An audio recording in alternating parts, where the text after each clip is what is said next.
Assalamualaikum warahmatullahi wabarakatuh. Bismillahirrahmanirrahim. Apa kabar anak ibu hari ini? Mudah-mudahan sehat selalu ya. Adapun materi PAI kita hari ini adalah tentang surat Al-Ma'un di kelas 5, khususnya di SD Negeri nomor 081232 Sibolga. Adapun tujuan pembelajaran kita pada hari ini adalah yang pertama, membaca surah Al-Ma'un dengan tartil. Kedua, menyebutkan arti surat Al-Ma'un dengan baik dan benar. Ketiga, menjelaskan isi kandungan surat Al-Ma'un dengan baik dan benar. Keempat, menunjukkan hafalan Al-Quran surah Al-Ma'un. Kelima, mendemonstrasikan surah Al-Ma'un dengan baik dan benar. Dalam Al-Quran, surat Al-Ma'un termasuk surah yang ke-107, tergolong surah Makkiyah karena diturunkan di kota Mekah. Surah Al-Ma'un artinya barang-barang yang berguna. Surat ini terdiri dari 7 ayat yang di dalamnya menjelaskan banyak hal yang terkait dengan orang-orang yang celaka karena mendustakan agama. Surat Al-Ma'un juga berisi tentang pertama, peringatan untuk orang-orang yang beriman dan celaan atas orang-orang kafir. Kemudian, menjelaskan tentang orang-orang yang celaka karena mendustakan agama. A'udzu billahi minasyaitonir rajim. Bismillahirrahmanirrahim. Ara'aital ladzi yukadzibu biddin. Fadzalikal ladzi yad'ul yatim. Wala yahuddu ala ta'amil miskin. Fawailul lil musallin. Alladzina hum an sholatihim sahun. Alladzina hum yura'un. Wa yamna'unal ma'un. Shadaqallahul azim. Arti surat Al-Ma'un.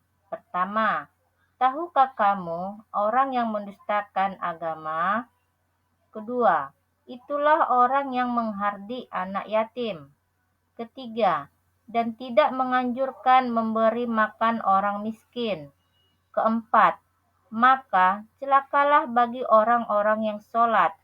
Kelima, yaitu orang-orang yang lalai dari sholatnya.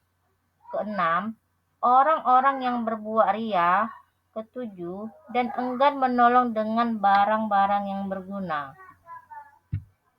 Anak ibu yang soleh dan soleha, adapun kandungan dari surat Al-Ma'un adalah yang pertama, perbuatan yang dapat digolongkan sebagai pendusta agama, yaitu A.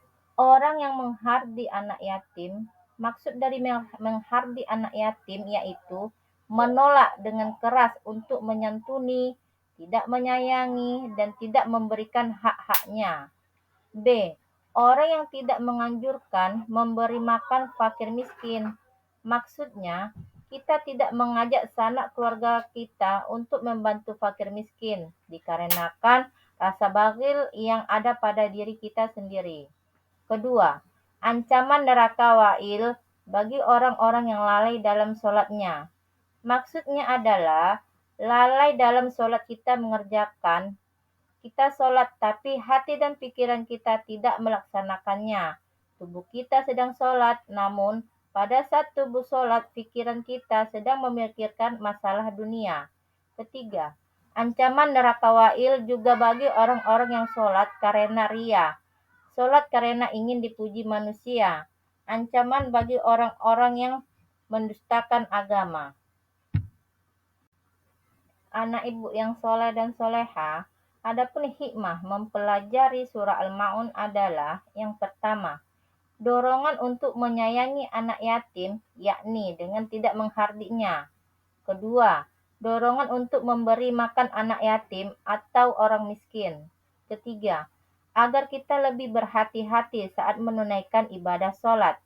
Keempat, tidak ria dalam beribadah. Kelima, dorongan untuk melakukan kebaikan dan mengeluarkan barang yang biasa digunakan, karena Allah mencela siapa saja yang tidak melakukannya.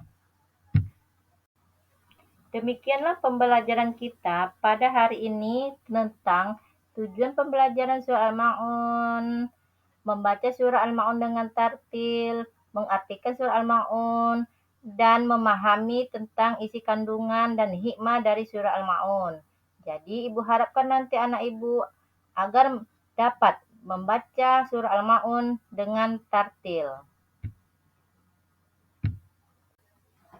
Anak Ibu yang soleh dan soleha, setelah membaca surah Al-Ma'un dengan tartil, Ibu harapkan anak Ibu mengerjakan evaluasi, menjawab pertanyaan dengan baik dan benar. Selamat mengerjakan ya.